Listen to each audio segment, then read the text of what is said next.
Hello everyone, are you ready for another exhaustive analysis. तो इस video में मैं करूंगा आप लोगों के लिए केमिस्ट्री के पेपर्स का एनालिसिस जो कि जनवरी सेशन में 2023 में जेई मेंस में आए थे। Like I did the analysis of maths for you yesterday. ठीक है, सो लेट्स स्टार्ट। ठीक है जी, तो I would recommend for those who do not want to waste time, they should go to the end of this video in the last few minutes। तो आखिरी के 4-5 minute पे आप स्क्रॉल डाउन कर लो ताकि आपको समरी मिल जाए, right? So you should not waste time on this, but nevertheless I'm just telling you how I write down this data and then I'll give you the summary at the end. Okay, so this is the first thing which I've made is the topic list before I reach to this sheet which I call as the Tufan sheet, where I'll talk about topic wise difficulty and what is the concentration of each topic, how much it has come, what is the probability of doing a topic। तो इस पे हम बाद में आएंगे, पहले देख लेते हैं कि आए कैसे हैं।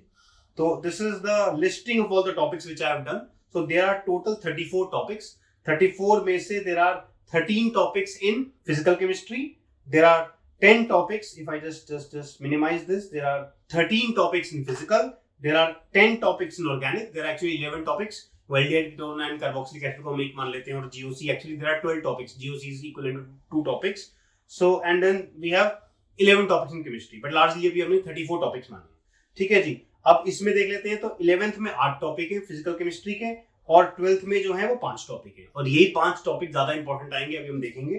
ठीक है जी, तो ऑर्गेनिक जो है बहुत मुश्किल आ रही है, as will see in a while. तो ऑर्गेनिक में 2 टॉपिक्स हैं 11th में और 8 टॉपिक्स हैं 12th में, जिसको मैं 10 बोल रहा हूँ because aldehyde ketone carboxylic is equivalent to 2 topics and similarly general organic chemistry in 11th। So this is 9, sorry this is 9 and this is 3। आगे चलते हैं। इनऑर्गेनिक की बात करें तो इनऑर्गेनिक में इवन डिस्ट्रीब्यूशन है। There are 6 topics in 11th जो हम देखेंगे। 11th के टॉपिक्स ज्यादा इंपॉर्टेंट आने वाले हैं डेटा के एनालिसिस से, और 12th के इनऑर्गेनिक के topics are relatively less important but they are also very very important compared to everything else. तो अगर मैं थोड़ी समरी की बात भी करूं तो आपको इनऑर्गेनिक तो छोड़कर जाना ही नहीं है, आप जा ही नहीं सकते। इनऑर्गेनिक सबसे पहले पढ़कर जानी है, right? Now let's talk about the next thing which I have done after this. तो after the topic list I have tagged each and every question. So every question has been tagged. ठीक है, तो इसमें क्या हुआ है जी, question जैसे ये पेपर है 24 जनवरी इवनिंग का, इसमें क्वेश्चन नंबर 31 to 60 है। मैं इसको एक्सपैंड कर देता हूँ। इसका लिंक आपको डिस्क्रिप्शन में मिल जाएगा। You can just click on the link and see the sheet if you want to see. तो इसमें जैसे क्वेश्चन नंबर 31, 32, 33, 34 से क्वेश्चंस हैं। इसकी टैगिंग हुई है कि कैसे ये ऑर्गेनिक का है या इनऑर्गेनिक का है, किस हेड का ये क्वेश्चन है, और फिर किस टॉपिक का है, अल्कोहल का है, सरफेस केमिस्ट्री का है, किस टॉपिक का क्वेश्चन है, और उसके बाद इसकी लेवलिंग हुई है कि ये किस लेवल का क्वेश्चन है। So I have also defined a short code, वो भी यूज करूंगा मैं इस तूफान शीट में, है ना जी। तो वो लेवलिंग भी करी है हमने कि किस लेवल का क्वेश्चन है, लेवल 2, लेवल 3, लेवल 4। लेवल 2 के क्वेश्चंस बहुत कम थे तो हमने सारे क्वेश्चंस को लेवल 3 में डाल दिए, and we have increased the probability of doing level 3 questions that I will explain in the next sheet. ठीक है, so this is the tag questions list. Now let's talk about the next sheet, this sheet which has questions per head per paper. ठीक है जी, तो इसका मतलब क्या है कि पर हेड फिजिकल में से पर पेपर, फिजिकल केमिस्ट्री में से पर पेपर कितने क्वेश्चंस आए हैं, ऑर्गेनिक से कितने आए हैं और इनऑर्गेनिक से कितने आए हैं। ठीक है जी, तो अगर हम देखें 30 क्वेश्चंस होते हैं एक पेपर में, तो 30 में से 11 से 12 क्वेश्चन इनऑर्गेनिक के हैं, और ऑर्गेनिक के 9 से 10 क्वेश्चन ही हैं, और फिजिकल के भी 9 से 10 क्वेश्चन आए हैं ऑन एन एवरेज। तो इनऑर्गेनिक के क्वेश्चन जो है वो ज्यादा है। और अगर मैं इसकी पर टॉपिक बात करूं तो इनऑर्गेनिक में 11 टॉपिक्स हैं, 6 11वीं में और 5 12वीं में। तो ऑलमोस्ट एक क्वेश्चन हर टॉपिक से आ रहा है, जबकि ये काम फिजिकल केमिस्ट्री में सबसे कम हो रहा है। फिजिकल केमिस्ट्री में आप देखोगे तो 13 टॉपिक्स हैं। This is the total number of topics which is 13, और क्वेश्चंस कितने आ रहे थे? 9 से 10, 9 ही आ रहे हैं, लार्जली 9.3 से 9 वैल्यू, है ना। तो पर टॉपिक जो है वो 0.7 वैल्यू आ रही है, जबकि पर टॉपिक यहाँ पे 1 वैल्यू आ रही है, राइट। तो ऑर्गेनिक में थोड़े ज्यादा आ रहे हैं पर टॉपिक अगर देखोगे तो, पर ऑर्गेनिक के क्वेश्चंस टफ आ रहे हैं as will see, right. So this is the questions per head per paper analysis.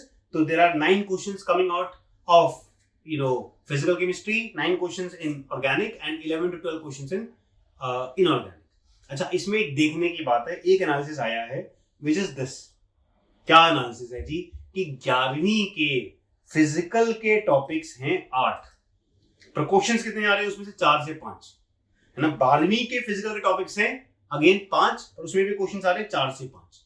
तो 12वीं के फिजिकल पे शायद ज्यादा फोकस करें तो बेटर होगा, और 11वीं के फिजिकल में 8 टॉपिक्स हैं तो उसमें कंटेंट ज्यादा है, तो आपको ज्यादा टाइम लगेगा रिवीजन करने में, right. So it is advisable कि इसको आप आखिरी में करें. That is the analysis which come from this sheet. ठीक है जी. Now let's move on to the next sheet which is head wise difficulty. तो फिजिकल केमिस्ट्री के क्वेश्चंस कितने डिफिकल्ट हैं will discuss in this sheet, और organic के कितने डिफिकल्ट है और इनऑर्गेनिक के कितने डिफिकल्ट है. तो आप देखो टोटल 360 क्वेश्चंस आए हैं 12 पेपर थे. 12 पेपर में 360 क्वेश्चंस आए हैं. तो इन 360 क्वेश्चंस में 138 क्वेश्चन तो इनऑर्गेनिक के ही हैं, है ना जी. और ऑर्गेनिक के देखो कितने हैं 111, फिजिकल के भी कितने 111.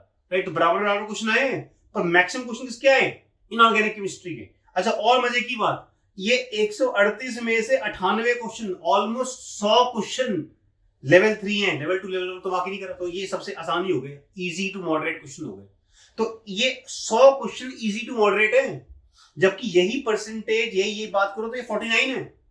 किधर इसके आधे क्वेश्चन है ऑर्गेनिक में, नहीं ऑर्गेनिक डिफिकल्ट आ रही है और फिजिकल जो है वो मॉडरेट है इसके बीच में. अब मैंने क्या माना है, मैंने माना है कि आप लेवल 3 के क्वेश्चंस जो है वो 60% कर लोगे. तो कल जो एक वीडियो रिलीज हुई थी मैथ्स की, उसमें मैंने माना था इसके क्वेश्चंस करने की प्रोबेबिलिटी आपकी 50% है. पर केमिस्ट्री है, केमिस्ट्री में रिलेटिवली थोड़ी आसान होती है और उसमें थोड़ी लेवल 2 के क्वेश्चंस में मिक्स्ड है, तो हमने मान लिया है जिसकी प्रोबेबिलिटी 60% है करने की. तो आप देखो तो 70 क्वेश्चन आए हैं फिजिकल के, 70 क्वेश्चन आए हैं फिजिकल केमिस्ट्री के लेवल 3 के. उसके अगर आप 60% कर लोगे तो 60 से 42 होता है. राइट. 7 से 42 करोगे तो ये 70 का 60% इज 42. तो हमने अज्यूम करा डेटा से क्या आया जी 42 क्वेश्चंस आप कर पाओगे आउट ऑफ 70. फिर ये लेवल 4 के क्वेश्चंस आई हैव अज्यूम्ड कि आपके करने की प्रोबेबिलिटी 1/3 है कि हर 3 में से एक ही कर पाओगे. तो ये 36 क्वेश्चन के करीब है, तो ये वैल्यू 12 के करीब आ रही होगी, 11.5 के करीब वैल्यू आ रही है. तो इतने क्वेश्चन आप कर पाओगे इन 35-36 क्वेश्चन में से, है ना. और इसकी तो बिल्कुल ना के बराबर है जी, इसकी भी आधी है. लेवल 4 की मैंने ये 1/3 मानी थी, ये इसकी भी आधी है 15%. तो ये करने की प्रोबेबिलिटी और बहुत कम है. तो इससे जो भी वैल्यू आई, मान लिया जी 0.15 is the probability of you able to solve the question, तो दिस वैल्यू इज 0.9. तो इन सब का सम करोगे तो ये वैल्यू आ रही 54.5. यानी आप 111 में से अराउंड 55 क्वेश्चन कर लोगे, which is around 50%. Right. Around 50% questions आप कर लोगे, which is 49% value is coming out. तो इस परसेंटेज को बात करो तो ये 12वीं में ज्यादा है. इसको एनालाइज कर लेना, करना होगा तो मेरे साथ मत करना. जे एडवांस के एंड में हम एक एक्सेल की क्लास रखेंगे, how to analyze the data and how to get to this analytics. अभी इंपॉर्टेंट है the crux of the story. तो 12वीं के क्वेश्चंस के करने की प्रोबेबिलिटी ज्यादा है ओवरऑल. इसको येलो से मार्क करा है मैंने. और सबसे ज्यादा इंपॉर्टेंट क्या है कि इनऑर्गेनिक तो छोड़ ही नहीं सकते, है ना. 11वीं की इनऑर्गेनिक इंपॉर्टेंट है, 12वीं की फिजिकल इंपॉर्टेंट है और 11वीं की इंपॉर्टेंट है, 12वीं की भी इनऑर्गेनिक इंपॉर्टेंट है. राइट. तो इनऑर्गेनिक पे सबसे ज्यादा फोकस करोगे आप. आपको आता है तो आप मार्क कर लोगे, नहीं आता है तो आपको नहीं पता, खत्म. उसमें ज्यादा टाइम वेस्ट नहीं होगा. राइट. ऑर्गेनिक में दिमाग भी लगेगा और ऑर्गेनिक थोड़ी सी मुश्किल साइड पे आ रही है. राइट. तो ऑर्गेनिक पे थोड़ा फोकस कम रहेगा in terms of difficulty. Right. Now let's talk about the detailed sheet, है ना, the topic wise difficulty analysis, which I call as the तूफान शीट. ये समझ तो आएगी नहीं, है ना. तो इसको समझाने की मैं कोशिश भी नहीं करूंगा. ठीक है. कभी एंड में देखेंगे, कभी एंड में का मतलब कभी नहीं देखेंगे. ठीक है जी. मैं क्रक्स बता देता हूँ. तो ये क्या है जी, ये एसएम एएस ये सब क्या है, एडीएसएम 2 बार आ गया है. तो ये कोड्स हैं basically. Right. So this is the code just come again unfortunately, so the two codes have become same. Anyways, so I'll just tell you these are the topic, codes. तो जैसे ये ऑर्गेनिक के topics हैं, ये जंतु organic chemistry है, GOC है, ये हाइड्रोकार्बन्स है, ये haloarenes and haloalkanes का टॉपिक है. तो ये सारे के सारे कोड्स हैं. अब ये वाली लाइन क्या रिप्रेजेंट करती है, this line represents number of questions पर पेपर. ठीक है जी. तो नंबर ऑफ क्वेश्चंस पर पेपर देखोगे तो आप स्टोशियोमेट्री से, ऐसे में स्टोशियोमेट्री सबसे ज्यादा आए हैं. ठीक है जी. तो स्टोशियोमेट्री से क्वेश्चंस 1.3 आए हैं हर पेपर में, यानी एक क्वेश्चन था, एक तो था ही या कहीं में 2 भी थे. ऐसे आप देखो कोऑर्डिनेशन कंपाउंड्स, ये CC is coordination compound inorganic, ये 1.7, दिस वैल्यू ऑलमोस्ट 2, यानी हर पेपर में ऑलमोस्ट 2 क्वेश्चन आ रहे हैं. सो दिस लाइन रिप्रेजेंट्स कि एक टॉपिक से ऑन एन एवरेज कितने क्वेश्चंस आ रहे हैं. तो जहां ये वैल्यू 1 है या 1 से ज्यादा है, उसको मैंने येलो मार्क कर दिया, व्हिच मींस इन टॉपिक से क्वेश्चन आने की प्रोबेबिलिटी ज्यादा है. उसके बाद ये सारा एनालिसिस करा, वही लेवल 3 50% कर पाओगे, लेवल 4 33% कर पाओगे, वो सब अभी इंपॉर्टेंट नहीं है. उसके बाद हम आगे इस लाइन पे. So this line is probability of doing that question. So और परसेंटेज डूएबल क्वेश्चंस कि 100 क्वेश्चन है तो कितने कर पाओगे, या एक क्वेश्चन है तो क्या प्रोबेबिलिटी उसको करने की. तो जहां ये प्रोबेबिलिटी 50 के करीब थी, उसको मैंने येलो मार्क कर दिया. तो ये लाइन वो है जिन टॉपिक से ज्यादा क्वेश्चन आ रहे हैं, और ये लाइन वो है जो टॉपिक्स आसान. अब जो जिन टॉपिक के ज्यादा क्वेश्चन आ रहे हैं और जो टॉपिक आसान है उसको मार्क कर दिया गया ग्रीन से, जैसे कोऑर्डिनेशन कंपाउंड्स, तो ये टॉपिक के ज्यादा क्वेश्चन आ रहे हैं, इसको करने की प्रोबेबिलिटी भी ज्यादा है, तो इसको मार्क कर दिया गया ग्रीन से। तो ऐसे करके ग्रीन टॉपिक्स आ गए। फिर जो टॉपिक आसान है उसको सिंपली मार्क कर दिया गया येलो से, उसको मार्क कर दिया गया प्रेफरेंस बी और प्रेफरेंस 2 सेकंड प्रेफरेंस, और ग्रीन वाले हैं ए प्रेफरेंस, राइट। वो नेक्स्ट शीट में वो फर्स्ट सेकंड में कन्वर्ट कर दूंगा इसको। फिर थर्ड प्रेफरेंस किसकी है? Third preference is of those topics जो कि ज्यादा आ रहे हैं, जो कि येलो है ना, जैसे ऑर्गेनिक के ले लो, aldehyde, ketone, carbonyl carboxylic acids, है ना, अमीन्स, बायोमोलिक्यूल्स ज्यादा आ रही है, राइट, पर इनकी डिफिकल्टी ज्यादा है, दे आर मोर डिफिकल्ट, तो उसको हमने कर दिया जी ऑरेंज, राइट, कि ज्यादा आ रहे हैं पर डिफिकल्टी लेवल ज्यादा है। और fourth preference is of those topics जो ना तो यहाँ है ना यहाँ है, कहीं भी नहीं है, दैट इज ऑल। तो ये एनालिसिस आया है, right, this is the analysis of topic wise difficulty. Now let's talk about the summary of the whole analysis which I have done, ठीक है। So let's move on to the first sheet. So this first sheet is final topic preference order, कि आपको किस order में topics पढ़ने चाहिए, है ना। उससे पहले देखते हैं कि आपके पेपर में जो 30 क्वेश्चंस आएंगे, इस एनालिसिस से आया है कि आप 14 तो कर ही सकते हो। अगर आपने एनसीईआरटी को 2 बार 3 बार पढ़ा हुआ है, उसको थोड़ा सा घोटा हुआ है, तो 14 क्वेश्चन तो करने के काफी हाई चांसेस हैं, है ना। और उन 14 में से 7 क्वेश्चन तो आपके ये फर्स्ट लिस्ट में आ रहे हैं। फर्स्ट लिस्ट कौन सी है? First list of these topics which is stoichiometry in 11th में एक ही टॉपिक है, और अभी सेकंड प्रेफरेंस में देखेंगे एटॉमिक आएगा, और बाकी सारे टॉपिक फिजिकल के 12th के, सॉल्यूशंस, काइनेटिक्स और इलेक्ट्रोकेमिस्ट्री, तो ये आपको पता ही है ना। स्टोइचियोमेट्री कहीं ना कहीं आती है, तो वो उसमें भी कहीं ना कहीं आपको वो दिमाग में है, अगर आपने रिवीजन नहीं भी करी है तो, है ना।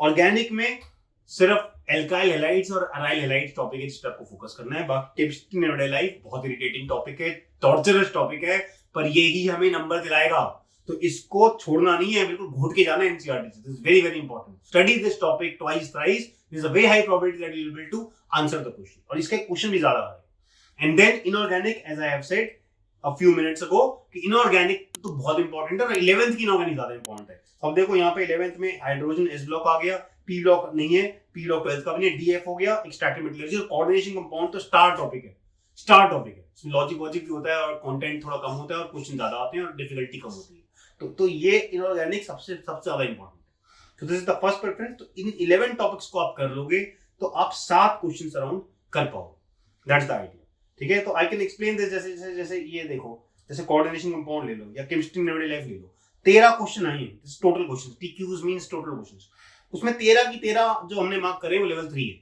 क्या नहीं लेवल 4 लेवल 5 आया नहीं केमिस्ट्री इन एवरीडे लाइफ से, क्या आपको पता है? तो पता है, नहीं पता तो नहीं पता जी, जयराम जी की ये ड्रामा चल रहा है, और उसकी प्रोबेबिलिटी 60% बनी है, तो सबसे ज्यादा प्रोबेबिलिटी है केमिस्ट्री इन एवरीडे लाइफ में, अगर आप सोचोगे करने की, है ना। इसकी बात करो कोऑर्डिनेशन कंपाउंड में आप देखो कि वी हैव 20 क्वेश्चंस, हर पेपर में जो है ऑलमोस्ट 2 क्वेश्चन आ रहे हैं, 12 पेपर थे, ठीक है, और करने की प्रोबेबिलिटी भी ज्यादा है। दीज आर इंपॉर्टेंट टॉपिक्स, ठीक है। अब इसको हम नहीं देखेंगे, will not see the data given here, will just talk about the crux. So 11 topics पे सबसे पहले फोकस करना है, then we will focus on the second category topics. Second category में 11th में फिजिकल केमिस्ट्री में एक और टॉपिक आ गया व्हिच इज एटॉमिक, और बाकी सारे टॉपिक जो हैं 12th की फिजिकल केमिस्ट्री के, तो 12th के 5 टॉपिक थे, और पांचों की पांचों फर्स्ट सेकंड में आ गए। तो अगर आप में कोई 11th में कम कॉन्फिडेंस है फिजिकल केमिस्ट्री में, ज्यादा फर्क पड़ता नहीं है, क्योंकि ज्यादा इंपॉर्टेंट टॉपिक जो है वो 12th के ही है ना। और फिर आप देखो ऑर्गेनिक की बात करें तो अभी भी कार्बोक्सिलिक एसिड, एल्डिहाइड, कीटोन नहीं आया, अमीन नहीं आया, बायोमोलिक्यूल नहीं आया, प्रैक्टिकल ऑर्गेनिक केमिस्ट्री नहीं आई। कौन से क्वेश्चन आए हैं? अल्कोहल, फिनोल, ईथर और हाइड्रोकार्बन, इस पे फोकस करना है। और पॉलीमर तो बहुत छोटा सा टॉपिक है, ये तो कर ही लोगे आप जल्दी से, है ना। उसके बाद पीरियोडिक टेबल तो ना भी पढ़ो तो आती ही है, पीरियोडिक टेबल तो खून में है ना। केमिकल बॉन्डिंग भी, शेप वेव की बातें होती हैं, मॉलिक्यूलर थ्योरी की बातें होती हैं, ये भी तुम्हारे दिमाग में, यही सेकंड प्रेफरेंस है। एनवायरमेंटल केमिस्ट्री अगेन छोड़ के नहीं जाना, सेकंड प्रेफरेंस में आ रहा है, ये it is very important topic, है ना। And then P block of 11, right, and then salt analysis, वो स्कूल की लैब मैनुअल वगैरह से पढ़ लो, है ना, उसको ढंग से देख लो, सिंपल क्वेश्चंस आ रहे हैं। These are next 11 topics. आप इन 22 टॉपिक्स को कर लोगे तो आप देखो ये 6.9 and 4.1, I talk about 6.9, 7 question ये हो गए, और 4 क्वेश्चन ये हो गए, 11 क्वेश्चन आप कर लोगे इन 14 में से बाय डिफॉल्ट, है ना जी। उसके बाद थर्ड लिस्ट है, थर्ड लिस्ट वो थी ज्यादा आ रही है पर डिफिकल्ट है, ज्यादा आ रही है, एल्डिहाइड, कीटोन, कार्बोक्सिल ज्यादा क्वेश्चन आ रहे हैं, ऑब्वियसली फॉरवर्ड टॉपिक ज्यादा क्वेश्चन आएंगे, अमीन के क्वेश्चन ज्यादा आ रहे हैं, बायोमोलिक्यूल ज्यादा आ रहे हैं, पर ये रिलेटिवली डिफिकल्ट है। पी ब्लॉक फॉरवर्ड टॉपिक तो क्वेश्चन ज्यादा ही आएंगे, right, but relatively difficult question आ रहे हैं, तो इस पे आपकी प्रायोरिटी थर्ड होगी। पहले ये सारे करोगे 22 टॉपिक, फिर इस पे आओगे। And last is majorly physical chemistry of 11th। और redox reaction तो क्वेश्चन आया नहीं है, जो एक आध क्वेश्चन आया है वो डीएनएफ का ही आया है कि जी KMnO4 से इलेक्ट्रॉन निकले या KMnO4 में इलेक्ट्रॉन भरे गए तो जी कितने इलेक्ट्रॉन भरेंगे तो कहाँ जाएगा, तो वो डीएफ ब्लॉक का क्वेश्चन है, रेडॉक्स का क्या ही क्वेश्चन है, कोई बैलेंसिंग का कोई स्ट्रेट फॉरवर्ड क्वेश्चन कोई आया नहीं है ना। तो फिजिकल केमिस्ट्री ऑफ 11th पे सबसे आखिरी में हमें फोकस करना है। एंड देन जीओसी, अगेन बहुत ज्यादा क्वेश्चन नहीं आए पर जीओसी भी हमारे दिमाग में ही है, बहुत बार हमने जीओसी को डिफरेंट वे से पढ़ा हुआ है, तो बहुत ज्यादा परेशान नहीं होना, right. So these are the topics. Practical organic chemistry again is the fourth preference topic. So this is the order of preference, first 11, the next 11, the next 4, and then the next 8 topics. That's the preference order. If I just repeat this in terms of only physical, तो physical chemistry head wise preference order की बात करें तो physical chemistry में आपको सबसे ज्यादा preference है stoichiometry की 11th में, first और second को एक्स्ट्रा डिस्कस कर लेते हैं, और atomic structure की in 11th, और 12th की बात करें तो पांचों टॉपिक आ गए, solution kinetics and electrochemistry and solid state and surface chemistry।